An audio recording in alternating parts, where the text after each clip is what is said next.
Hi everyone, welcome to the story of Teal. Teal is a 1914 Falmouth Quay Punt that we bought 10 years ago.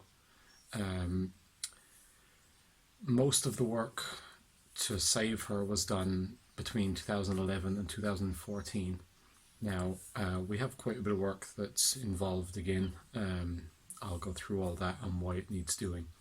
But now, I hate slideshow videos, but most of this story unfortunately happened just before really we knew much about YouTube or had the capability to video anything of any quality. So, bar some little snippets of video from when we started working and when we started sailing, we have very little of that. What I do have is, for the full build, I actually kept a blog. I'll put a link to that in the description. Falmouth Quay Punt at Blogspot. Now the blog is pretty much archived at this stage. I don't really do anything with it anymore, but it does show the whole story of this from start to finish as we did it. Now what I've done is there is a summary on there, but obviously not a lot of people are actually going to go back and look at all that stuff. So what I've done here is I've just a quick slideshow of 2.5 years in 2.5 minutes. So I'll let you have a look at that while I'll tell you a little bit about Teal. Teal is a class of boat known as a Falmouth Quay Punt. They were used to tend to square riggers as they arrived in Falmouth and tend to them while they're in port, shipping goods and cargo and crew to and from the ships to shore. And they would have worked off the Lizard and that area along with the pilot cutters, meeting ships coming in there. She was built in 1914 for an author named Percy Woodcock, who used to write articles for Yachting Monthly around that time. He also wrote a chapter in his book, Looking Astern, about her later on in the 1950s. She became known to us through her later adventures when in 2004-2005 she sailed to the Baltic across the North Sea and spent 2 seasons in the Baltic cruising there with another owner. This was all done engineless, and she was later on the cover of Classic Boat magazine in 2007 for that.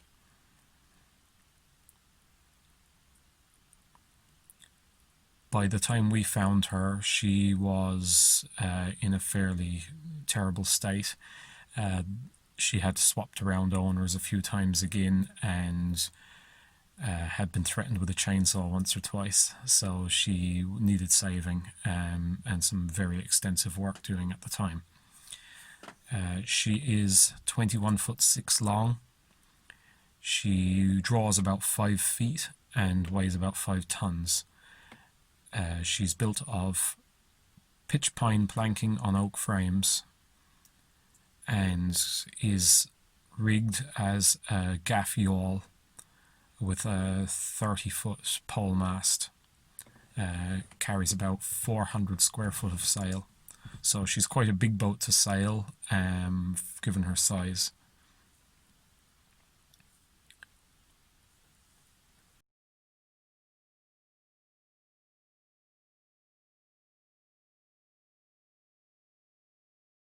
Okay, so you might be wondering what's gone on and why all this work needs doing again. Now, our biggest problem here is the deck. The hull is absolutely fine, we don't have to go back and do any of that, but the deck, we tried to be completely authentic when we restored this. I mean, very much so, in that we used absolutely no plywood and no epoxy in this rebuild whatsoever. That means all the internal joinery, all the things that are normally plywood, bulkheads, base, seat bases, etc. So we did it all in tongue and grooved red deal, which we had to have made especially, so it didn't have the grooves in the back. I think I actually made a lot of it here on a spindle. But the deck was originally cotton canvas covered. Now, what's done most of the time now is epoxy sheathing, but to epoxy sheath, you can't epoxy sheath over tongue and groove because it's real timber and it wants to expand and contract, and epoxy does not. So we did the deck in red deal, picked out some nice heavy resinous red deal.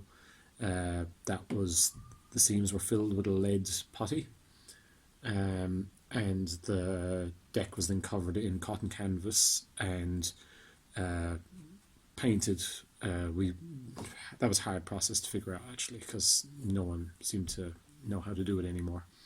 But you painted the deck, then laid a wet cotton canvas onto that, stretched it out, that was allowed to dry, and then you stippled it through with paint like you would with fiberglass cloth. Now, one of the main problems I think we had with this was that oil-based paint, now you get polyurethane paint, is not what it was. It's not full of lead. It's I don't even know if it's really considered oil. And what they used to lay that canvas in was a mix of what they called it. They had some name for it. I can't remember now. It was every can of paint that was nearly finished in the boatyard, you threw it into a big drum, and that was what you laid your deck into. And they reckoned that a canvas deck had a lifespan of about 10 years. What happened with ours is, firstly, I don't think the paint was, quite frankly, not poisonous enough. So it got wet. We went initially to change it because the canvas started to fail and tear. I mean, it had gone from a strong cloth to, here's a piece to show you, to essentially paper. So that's a piece of it now. You know, it's just complete. It was cotton duck. I forget what it was. Was it 12 or 14 ounce cotton duck is what we used. But yeah, it was gone anyway. So, okay, we thought we'd take canvas off, which meant taking all deck fittings off, rubbing strakes and tow rails. The bad side about it is, once I took it off, it had just trapped water under it for the entire time, and we have a lot of planks that they're certainly not totally rotten. There's a few around the bow are fairly shook, but obviously with the amount of tearing things to pieces you have to do, I'm not going to put anything over this again, so we're going to pull the whole deck. So that is the first step here. Tow rails and canvas got taken off sometime last year when the boat came into the shed. I got the canvas off fairly quickly, but yeah, it's been let sit again, so now we have a bit of making up to do again. So that is the first part of this. Now, the second culprit in this thing ending up sitting around for so long again is this miserated Petter AC2WM, 12 horsepower Petter. Now, back on the blog, I got this. It had head gasket problems on a previous boat. I bought it off the owner of a boatyard, and he had had enough. He had his lads put something together, and it had leaked water straight out through the heads again or something. So what I did was, I didn't mess around. I sent the cylinders and the heads off and had them skimmed and put in a new set of gaskets, shimmed it out properly, did all that. Didn't do much else with the engine, just made sure that the heads and cylinders were good, and that was fine. First trip up the river, we blew out a head gasket. I blamed that on a rocker shaft nut coming loose. So it had strip threads in it, actually, is what it was. Rockers came up, valve shut, raised compression in one cylinder, blew the head gasket out. And this is raw salt water cooled. So when we managed to limp the rest of the way up the river and managed to get hold of a mooring. Pulled out one injector and had to motor out with one cylinder and salt water flying out the other injector hole to get it to a mooring. That was okay. Stripped it all down that day. Fairly urgent replacement head gasket, and had it back running, and that served us okay for a couple of years again. So what happened with it last was I was heading out to one of the islands late in the evening into a headwind, and my plan was just to motor sail out there as fast as possible. And then I noticed the same symptoms happening again about halfway out. Now, I was under a bit of pressure to get the island. There was a lot of things really weren't quite right, but yeah, I ended up getting the. It stayed running, but I ended up getting the lifeboat to escort me in. Thankfully, they were actually nearby doing some messing about, so they stood by me, and I made my own way into the island. But yeah, pretty aggravated about that time. We waited for a favourable wind, and we had a beautiful sail back. Once there was more than one of us on the boat to actually sail, it's very, very manageable on its own. Straight away ordered head gaskets. Went down, I don't know, 2 weeks later, I think, to swap out the head gasket, and we said we'd motor it to the end of the season and probably change the engine after the season was over. As you can see, that head is still stuck on there. Now, it's one thing looking it out here inside the engine compartment, it's another story. That head stud, or the head, was completely seized down over that stud. They are studs, so we took the nut off. We just could not lift that head, and therefore we couldn't move the boat. We never ran this engine since. We pulled the other cylinder out of the way to try and get at it, and loads of stuff.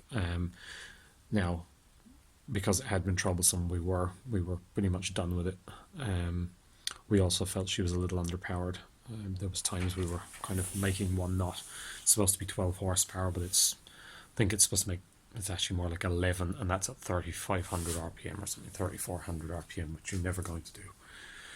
So, yeah, a replacement is one of the main things we have to do now at this point as well.